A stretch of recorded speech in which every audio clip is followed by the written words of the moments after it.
So Bangladesh থেকে আপনারা কি পরিমাণ ছাত্র ডেলিভারি দিতে পাররা? আমার মাদ্রাসাত বোর্ডিংয়ের বাইরে কোনো ছাত্র নাই।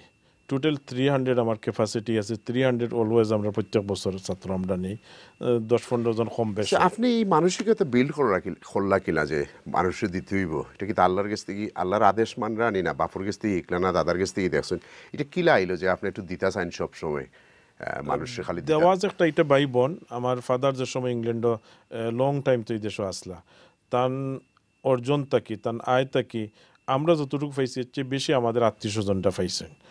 যে তান যে সমস্ত হালাল ইনকাম আসলো, ইনকাম থেকে আমরা সামান্য পয়সা আমরা পাইতাম, কিন্তু ম্যাক্সিমাম আমার আত্মীয় স্বজন, আমার চাচা বাতিজা ফুফা যারা আছেন এরা দিতে, তখন থেকে আমরা ভাই বোন ওইটা শিখছি। আর দিনের খেদমত করা, নিজে ইমামতি করা, এটাও দিনের খেদমত, ওয়াজ নসিহত করা দিনের খেদমত, কিন্তু প্রতিষ্ঠানিক যে খেদমত যেটা আছে, প্রতিষ্ঠানের মধ্যে হাজার হাজার মানুষ বেনিফিশিয়ারি হয়। আমি যদি একটা প্রতিষ্ঠানও থাকতাম তো এই প্রতিষ্ঠান থেকে ওয়াজ নসিহত করলাম না, এতটুকু আমার লিমিটেড থাকতো। আজকে আলহামদুলিল্লাহ বাংলাদেশও যে প্রতিষ্ঠান হয়েছে, এই প্রতিষ্ঠান থেকে আমরা এবার একটা সিদ্ধান্ত করিয়া আইছি যে আমরা জেনারেল লাইনে বাইচেন্তর শিক্ষিত করিয়া শুধু যে আমার মাদ্রাসার ছাত্ররা ইমামতি করব মাদ্রাসার বাউন্ডারি তা নয়, বাংলাদেশের রাষ্ট্রে আমাদের দেওয়ার মতো অভিজ্ঞতা এবং শিক্ষা আমরা দেওয়ার লাগে আমরা পরিবেশ তৈরি করছি। অলরেডি সিদ্ধান্ত নিছি যে জেনারেল লাইনে শিক্ষা দিয়া কমি মাদ্রাসার লেখাপড়া শেষ করিয়া এরা ডিসি এসপি ওসি হইতে পারে, এই ধরনের আমরা মনোভাব নিয়ে আমরা কাজ করাম। শাসির কথা না জিকিলে তো একটু আনফেয়ার হয়ে যাবে। আলহামদুলিল্লাহ আমার মা আছেন এখনো, আমার গরু আছেন 97 বয়স, আলহামদুলিল্লাহ অসুস্থ আছেন, এরপরে যতটুকু সময়ের লাগে ভালো আছেন, খুবই ভালো আলহামদুলিল্লাহ। আমরার প্রতি তার খুব নেক নজর আসলো এবং দিনই লাইনে কাজ করার লাগে আমরা যথেষ্ট উৎসাহ উদ্দীপনা দিতা। আপনারা যখন চাচা গিয়া বিয়া করাইলেন তখন দিনই প্র্যাকটিসই ভাবি তুকাইলানি না? অফকোর্স দিনই প্র্যাকটিস ছাড়া তো আপনার লগে যদি আপনার সেম পার্টনার যদি সেম মেন্টালি হয় না যদি, তাহলে আপনার এক মেরুর আমি এক মেরুর, দুই মেরুর হইলে আপনি সমাজে কাজ করতে পারতেন না। আব্বাও তুকাইছেন, আমি নিজেও তুকাইছি, যেহেতু আমি টাউনে চলাফেরা করতাম, বন্ধু বান্ধব আসলা আলহামদুলিল্লাহ। বারো একটা সম্ভ্রান্ত ফ্যামিলিতে আমি মনে করি আমি হাজারের মধ্যে বা 100-র মধ্যে 2-4 জন সুখীর মধ্যে আমি একজন সুখী ফ্যামিলি আছি আলহামদুলিল্লাহ। ছেলে মেয়ে কয়জন? আমার হইল 2 ছেলে 3 মেয়ে। আলহামদুলিল্লাহ। 3 মেয়ে। আপনারা তো দাওয়াত দিছি আলহামদুলিল্লাহ। জি ইনশাআল্লাহ। রাইট, এখন আমি যেতেই যে আপনি যে চ্যারিটির কাম করেন, আমরা চ্যানেল জন্মর পর থেকে আমরা আপনারা সবসময় দাওয়াত পাই, যখনও যেই প্রতিষ্ঠানও খামর লেগে চাই, এটা আপনি কেন করেন? আমরা 2008 যখন শুরু করলাম ডিজাস্টারের সময়, তখনকার সময় 25,000 পাউন্ড অনেক পয়সা আসলো, এখন হয়তো অনেকে তুললা। আমি আসলে চ্যারিটি বেসিস যে কাজগুলো করি বন্ধু বান্ধব লেভেলে আমার কাজ করি, এবং আলহামদুলিল্লাহ যখন যেটা করি উদ্যোগ নেই যথেষ্ট সারা পাই। তখন এক সপ্তাহ আমি কাজ করিয়া 25,000 পাউন্ড রিলিজ করছিলাম। তখন দেখলাম যে যদি কেউ অনেস্টভাবে জেনুইনভাবে যদি কাজ করে, গরিব দুঃখী অসহায় মানুষের লাগে সমাজে দিতে চায়, এবং এই দেওয়ার আগে আমরা নিজের পকেট থেকে আমরা কন্ট্রিবিউশন করতাম চাই। অনেক সময় আছে যে আমরা দিতে গিয়ে আমরা শুধু মানুষের কাছ থেকে নিয়ে আমরা দেওয়া জানি না। তো আমরা প্র্যাকটিস করি যে আমরা যে কোনো কাজ যখন শুরু করি আমরা নিজ থেকে যখন আমরা শুরু করি, আল্লাহ এটার মধ্যে বারাকা দেন।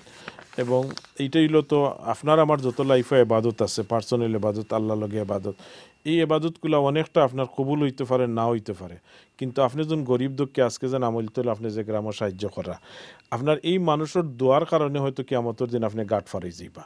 তা হাজার হাজার মানুষের দোয়া পাইতে হইলে, এবং কোরআন এবং হাদিসের যে সমস্ত আমরা ওয়াজ নসিহত মানুষে করি যে গরিব দুঃখীর হক, আপনার প্রত্যেকটা বিষয়ের উপরে গরিব দুঃখীর হক আছে, এই হকটা হইল চ্যারিটি। এই চ্যারিটিটা আমরা করা এবাদতের পাটাপাটি একটাও বড় একটা এবাদত, সুতরাং এটাতে আমরা আপনার একটা ব্যবসা আছে যে ব্যবসা থেকে আমিও একবার উমরাত গেছি, আলসাফা। ব্যবসায়ী মেন্টালি তো আমার 2008 থেকে ব্যবসায়ী মেন্টালি আসলো, আমি ঘর বাড়ি অন্যান্য ব্যবসা করছি।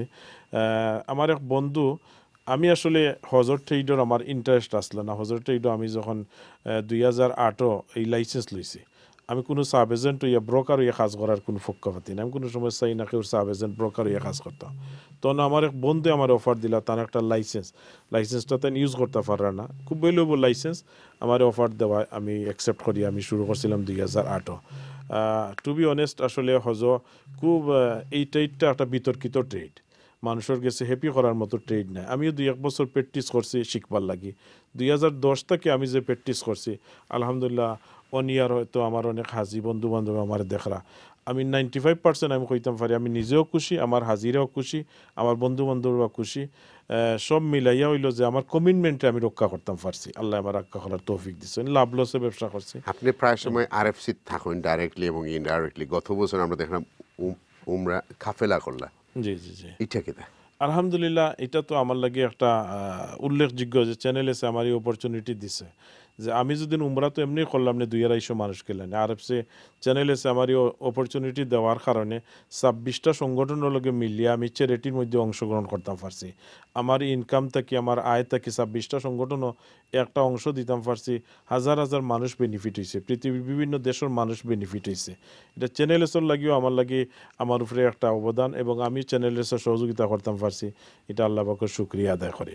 এটা আমরা লাগে সৌভাগ্য, এবং এটা আমি মনে করি যে আরএফসির চ্যানেল এসে ধরিয়া রাখা উচিত, কারণ একই আমব্রেলার তলে এতটা সংগঠন, এই সংগঠনগুলারে আপনি একদিন করে রাত্রের ইনকামটা সব সংগঠনে ফাইর, এবং এটা আমি মনে করি চ্যানেল এসের লাগে একটা মডেল, এবং অন্যান্য চ্যানেল যেগুলো আছে এগুলো এই চ্যানেল এসের এই মডেলটা গ্রহণ করা উচিত, সবাই বেনিফিট হইব। আলহামদুলিল্লাহ। এখন হইল যে আমরা মনে করি যে সময় আইছে যে মুসলমানরা ওয়েস্টার্ন ওয়ার্ল্ডে মুসলিম ইসলাম বেশি আমরা প্র্যাকটিস করলাম। আরব দেশেও কিন্তু আমরা বড় গাড়ি, বড় বাড়ি, বড় বড় জিনিসও আছে। আর আরব ছোট্ট একটা দেশে, আরবের মাঝে সব জায়গা দুই দেশও যুদ্ধ করেন মানের, কিন্তু বড় বড় যারা ইসলামিক স্টেট রাষ্ট্রগুলো আছেন তারা কিন্তু এই মানুষগুলোর ফাঁসে গিয়ে দাঁড়ান না। ইতিহাসগত দেখা যায় যে মানুষ যখন আলুর মাংসে অবস্থা হয় যখন অন্ধকারও যায়, তো আমরা যখন নন মুসলিম দেশও আইছি, আমরা নন মুসলিম দেশও তুলনামূলকভাবে প্র্যাকটিস ও কারণে বেশি হয়, মানুষে এখানে বৈরী পরিবেশ দিককে অনেক জিনিস শিখের, যে এখানে আমার কম্পিটিশন আছে। আর যে দেশগুলা মুসলমান হল রিল্যাক্স আছেন, এই রিল্যাক্স দেশগুলোর মধ্যে মানুষ আইয়াসির মধ্যে, তার ফ্যাশনের মধ্যে, তার সুখ শান্তির মধ্যে ফরিয়া সে এইটা নিয়ে ইসলাম নিয়ে অত প্র্যাকটিস করেন না। আমি একটা এক্সাম্পল দিই যে ইউরোপিয়ান দেশও একজন মানুষের জন্য 24 ঘন্টা ইবাদত করতে পারবো, তার ঘরে গরম পানি আছে, হিটার আছে, মসজিদও হিটার আছে, নমাজের বাস্তব ব্যবস্থা, 24 ঘন্টা নাফরমানি করতে চায় যদি তাও করতে পারবো।